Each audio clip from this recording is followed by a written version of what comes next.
দাদুর মুখে বসুধার সম্পর্কে অদ্ভুত কথা শুনে চমকে গেল ওম আর শ্রাবণ। দেখা যায় গল্পের শুরুতেই দাদু শ্রাবণের ওপর কেমন যেন মুখ ভার করে রয়েছে, যেটা শ্রাবণ নিজেও বুঝতে পারে। এরপরেই শ্রাবণ কথা বলতে থাকে ওমের সাথে আর বলে, আচ্ছা মিস্টার ঘোষ, আপনার কখনো জানতে ইচ্ছে করে না যে আপনার মায়ের কিভাবে মৃত্যু হলো? কেনই বা তাকে এই বাড়ি থেকে বেরিয়ে যেতে হয়েছিল? মনে পড়ে না এসব কথা? তখনই ওম বলে, না মনে পড়ে না, আর আমি মনে করতে চাইও না।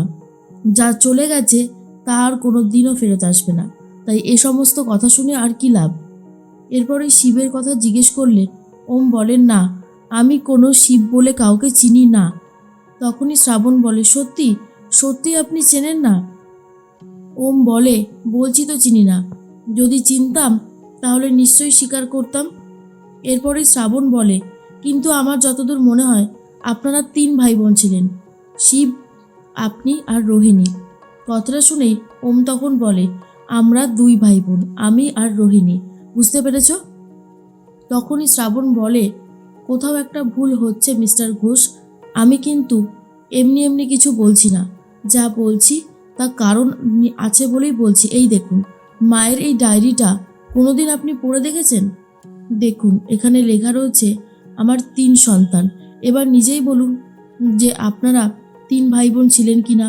তখনই ওম চমকে যায় আর ভাবে, কিন্তু আমি তো জানি আমরা 2 ভাই বোন। সানায়া পরে এসেছে ঠিকই, কিন্তু আমরা 3 ভাই বোন, এটা কি করে সম্ভব? তখনই শ্রাবণ বলে, এখানে দেখুন আরও কিছু লেখা আছে। ও খুব রুগ্ন, ওর কাছে আমাকে একটু যেতেই হবে। আর এর পরের পৃষ্ঠাগুলো দেখুন ছেঁড়া, বুঝতে পারছেন আপনি? আর তখন ওম বলে, না আমি বুঝতে পারছি না, আর আমি কিছু বুঝতে চাইও না। অনেক হয়ে গেছে শ্রাবণ, প্লিজ দয়া করে আর এই বাড়াবাড়িগুলো করো না। এরপরে শ্রাবণ বলে, কেন মিস্টার ঘোষ, আপনি কেন সত্যিটা জানতে চান না? আপনার মাকে কিসের জন্য এরকমভাবে মারা যেতে হলো সেটা আপনি কখনোই জানতে চাননি? ওম তখন বলে, আমি জানি তো, আমার মাকে কে মেরেছে সেটা আমি খুব ভালো মতন জানি। শ্রাবণ তখন বলে, আপনি জানেন কে কে মেরেছে আপনার মাকে? তখনই ওম বলে, কে আবার?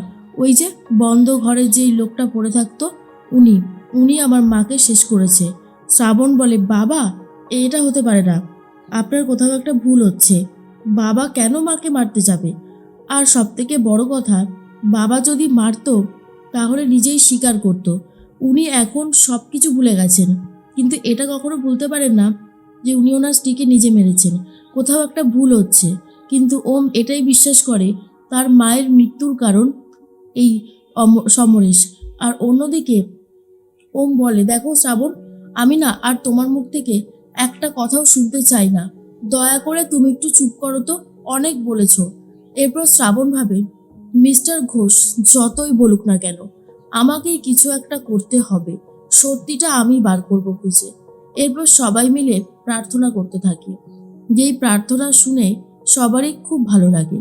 পরের দিন সকাল হতেই আবারও বেরিয়ে যাচ্ছে শ্রাবণ গানের রেকর্ডিং করতে।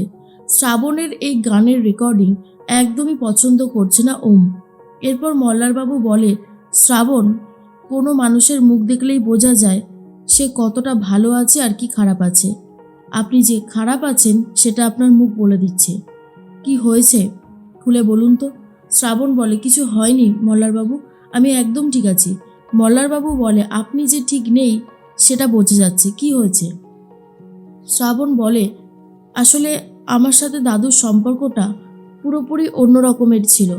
দাদু আমাকে খুব ভরসা করত, খুব ভালোবাসতো, মাঝে মধ্যে নিজেই আমার গান শুনতে চাইতো। আর এখন দাদু কেমন যেন সাইলেন্ট হয়ে গেছে, আগার মতন আর আমার সাথে কথাও বলে না সেইভাবে, আর সেভাবে গানও শুনতে চায় না। সব মিলিয়েই মনটা একটু খারাপ, এই আর কি, ব্যাস, আর কিছুই না। তখনই মল্লার বলে, তাই নাকি?